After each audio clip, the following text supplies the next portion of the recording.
அனைவருக்கும் வணக்கம். 21/12/2024 அன்றைய நடப்பு நிகழ்வுகள் பார்க்க இருக்கிறோம். முதலாவதாக நம்ம பார்க்க உள்ளது உகாண்டாவில் டிங்கா டிங்கா என்னும் வைரஸ் ஆனது பரவி வருகிறது. இந்த வைரஸ் ஆனது பெண்கள் மற்றும் குழந்தைகளை தாக்குகிறது. இந்த வைரஸின் காரணமாக காய்ச்சல் மற்றும் கட்டுப்பாடற்ற உடல் நடுக்கம் ஏற்படுகிறது. இந்த வைரஸால் பாதிக்கப்படுவோர் பக்கவாத உணர்வை பெறுவதோடு ஒரு வார காலத்திற்குள் குணமடைந்து விடுவர் என்பது குறிப்பிடத்தக்கது.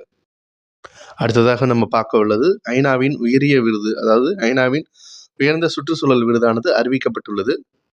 இந்த விருதிற்கு இந்தியாவின் மாதவ் கட்கில் என்பவர் தேர்வு செய்யப்பட்டுள்ளார்.